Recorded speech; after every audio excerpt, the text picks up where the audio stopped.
This is The Dime, a 10-minute dive into the cannabis and hemp industry through trends, insights, predictions, and tangents. Okay, it is the week of May 28th. As always, I've got my right-hand man, Kellan Finney here. This is The Dime. This week, we're talking about delivery and online shopping not going away. BDSA compared transaction percentages for the first 2 weeks of March versus the first 2 weeks of May. Deliveries increased by 166%. Understanding that COVID had a major impact on that increase, the major takeaway is that deliveries are here to stay. Kellan, do you believe deliveries and curbside pickups of cannabis are here to stay for good?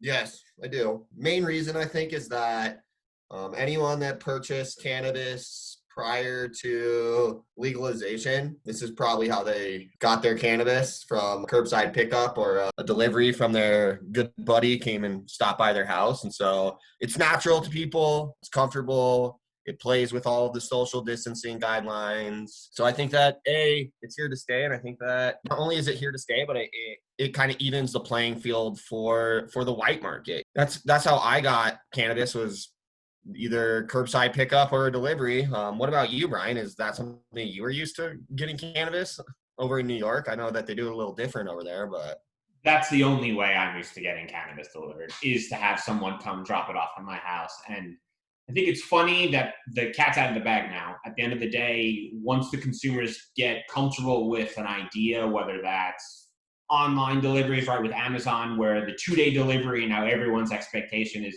2 days or nothing. I think the same thing with cannabis. I think when you see in other states the success of how these deliveries work, especially with food deliveries and how the ease and the comfort, I think as consumers adjust and their understanding of behaviors adjust, they're going to become accepting with this, and it's something that they're going to have to make mainstay. I think cat's out of the bag, and I'm grateful that cannabis companies are going to have this opportunity, because it is going to make a big difference for them, and I think it's going to expand the type of reach that these people have. Next question, Kellan. Give a key consideration that is sometimes overlooked by companies looking to enter the delivery space. storage. Cannabis products are vast, right? A lot of people don't understand that it's not just flower that people purchase, right? Flower is a main item that's purchased, and it accounts for probably a third of all cannabis items that are purchased. And even flower comes in a myriad of different containers that all need to be stored differently. But then there's concentrates, right? You have dabs that they're stored in 1 gram drams, which are these little tiny glass containers that hold the concentrate. And say you have 10 of those and you store them upright, and then all the concentrate will leak out and exit the container because it's not foolproof containers, because they're still learning. So then you have a giant mess of concentrates in an individual's car, and they're driving around.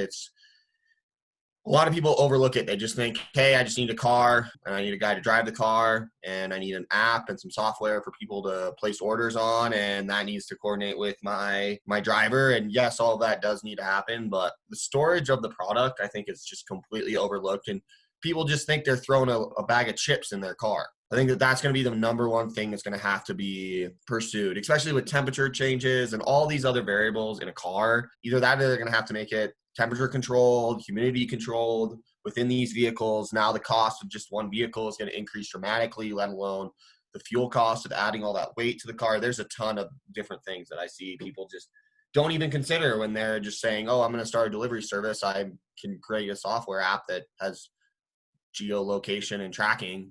I think that that's the number one thing that's overlooked when people are trying to jump into the cannabis delivery space specifically. Bryan, do you think that cannabis storage, is that something that would occur to you if you were starting a delivery business? Yeah, and I spot on, right? You're not going to want to spend $100 on edibles and you get them and you take out your gummies and you're like, these are melting.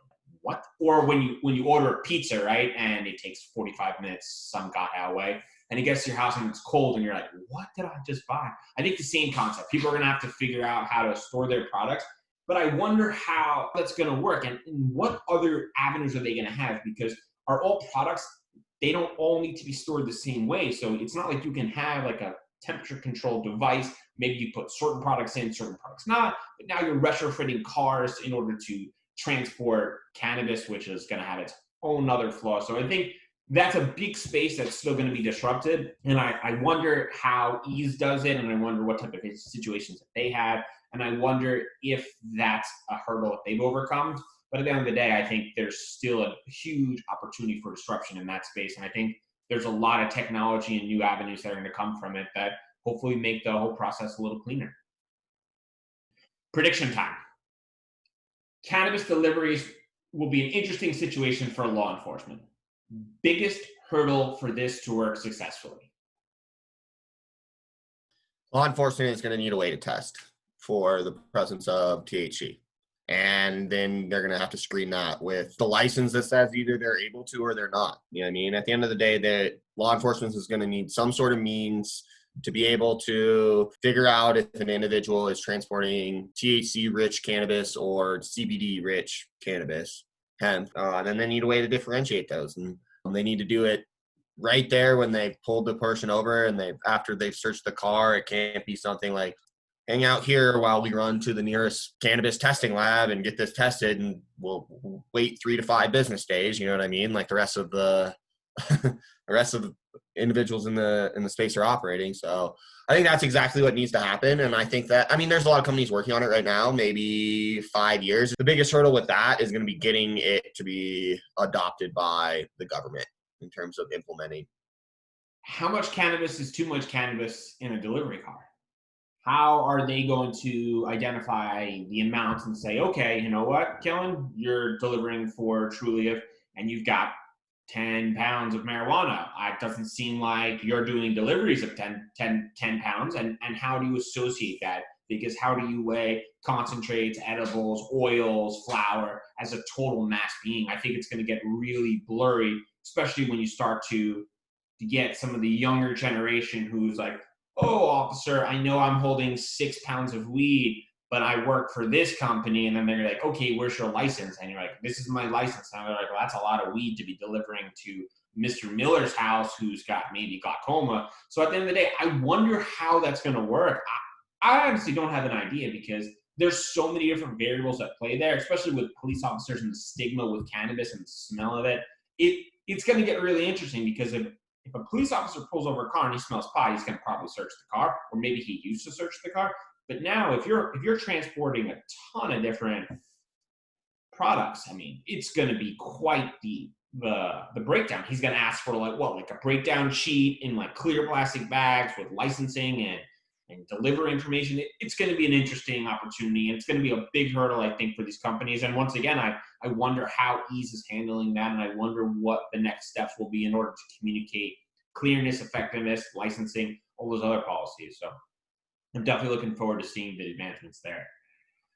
Yeah, I think they'll probably have to make a whole new category, because like you're only allowed to have an ounce on you personally. And then if that's the limiting factor, that the delivery cars can only have an ounce because it's their personal car that they're using, right? Then you're going to have to station your fulfillment centers and kind of follow Jimmy John's delivery kind of model, where within a certain radius of the fulfillment centers. So it's almost like they need to generate legislation just for deliveries. Or we just let Amazon do what they do best and just deliver my packages, my food, and my cannabis all at the same time. So all right. What year do you think Amazon delivers cannabis, Bryan? Probably soon. And I just have to make this disclaimer. I am a long-term investor in Amazon. So I have to put that out there. Go with Amazon. They're probably the best stock. And 2025, you think Amazon's delivering cannabis? Probably sooner. 2024? I can't wait until my drone is dropping off my pizza, my edibles, and the 9 packages my wife ordered in the last 7 days. All right, everyone. Thanks for joining us on The Dime.